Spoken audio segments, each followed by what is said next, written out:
everyone. It's Dr. Trish and Mr. Benjamin. Here's Mr. Benjamin. Give a shout out to my handsome fella. We are coming to you from our usual perch in Central Park in the Ramble by the lake. But this time Benjamin is claiming the rock, his boulder, to himself, and I'm hanging out next door, as you can see. Behind me is the skyline of the lovely Upper West Side and the, whoops, little technical slip with my selfie stick here. I'm still getting used to doing this. Again, behind me is the lovely horizon of the Upper West Side and the Bow Bridge. And it is a snowy Tuesday morning, the second to the last day of January. And here's a little view, a circular view of the boathouse and the rowboats that are sleeping, and around to Bethesda Fountain, where you usually hear most times of day and even night really, really wonderful sounds of music, voices and instruments. And I am just getting this selfie stick together here, so apologies for that. Today it was cooler, more appropriate for January and for winter, and we have a snowscape here in the park. Big extreme compared to, I think, Saturday, where we were almost near 60. Mr. Benjamin is being mellow as usual. He is being here now. He is being here chill. And he wants to remind us that his way of being is the way to be.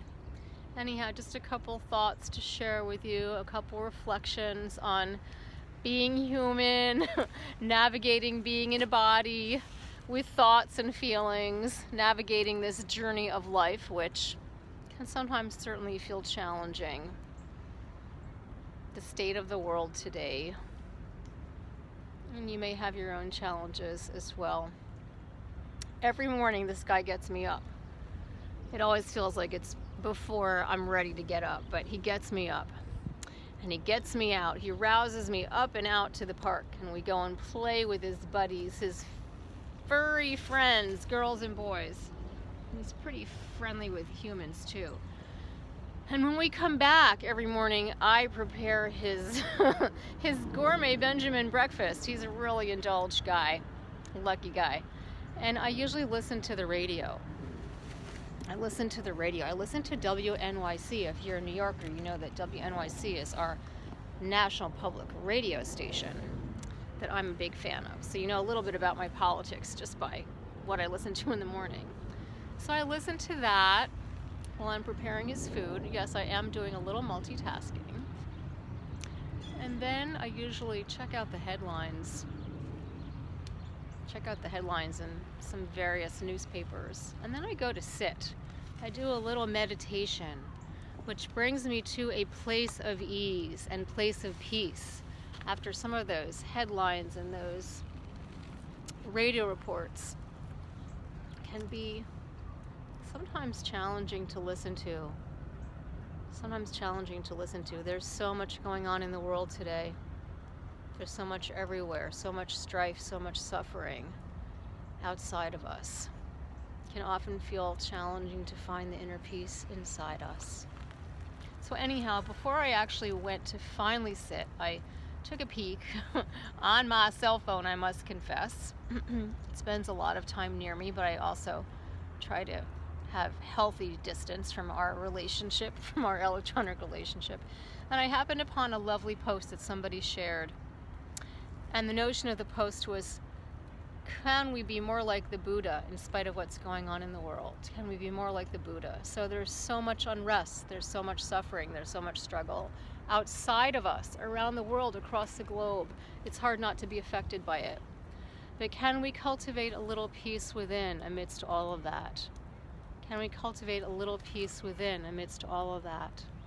And I offer you the notion that doing an activism and political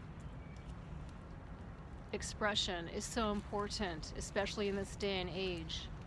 Mr. Benjamin is checking out the scene. I think he sees a furry girl on the way. But I also want to offer you that if we can cultivate a peace within, if we can cultivate a peace within, it can even change our experience of the world around us.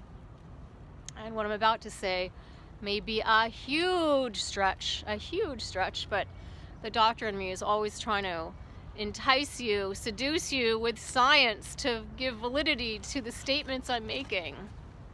We can change the world. We can change the world by starting within. We can change the world by changing how we think and feel about things. By creating inner peace within our beings, we can actually impact the world around us. We can actually impact the world around us by creating inner peace within our beings. There's a lot of research that's gone on, that's been done by very fine scientists to support these notions that consciousness affects the physical world. Our consciousness affects our own bodies.